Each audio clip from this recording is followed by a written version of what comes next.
nuk e di nëse do mundem që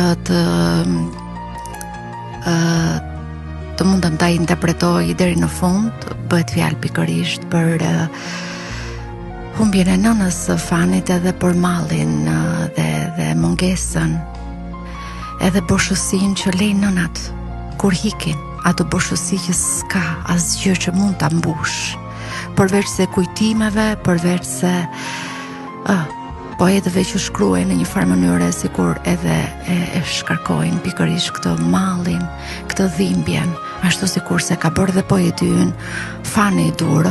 Kërkoj një bazë tjetër muzikore. Faleminderit Toni.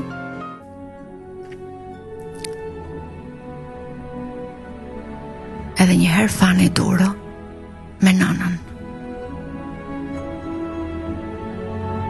Nën, pa ty ditëve jam dërmuar,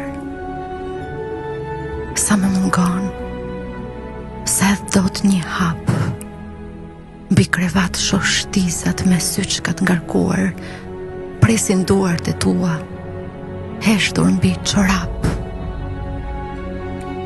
I vogël boja gjoja trombësha në gjumë dhe hiqja organin. Ngriesha, bërtisja.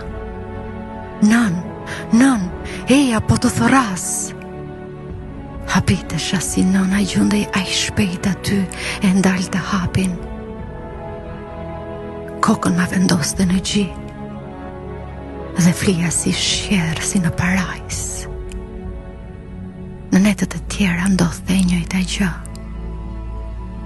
Veç një natë nëna më gjeti duke qeshur. S'foli, më pa ëmbël. Erdhi më mbuloj, mi puthi sytë dhe hiku pa bërësë.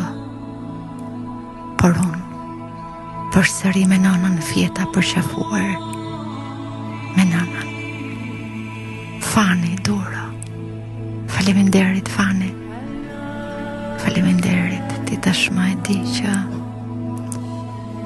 nënat hikin nga kjo jetë për të kthyer në ëngjëj, për të kthyer në hynore, për të mbrojtur, për ta dhënë dashurinë në një mënyrë tjetër, por mos harro as edhe një herë që është gjithmonë kudo me ty, dhe ngado që ti shkon, ngado që ti e kërkon, ajo është brenda teje.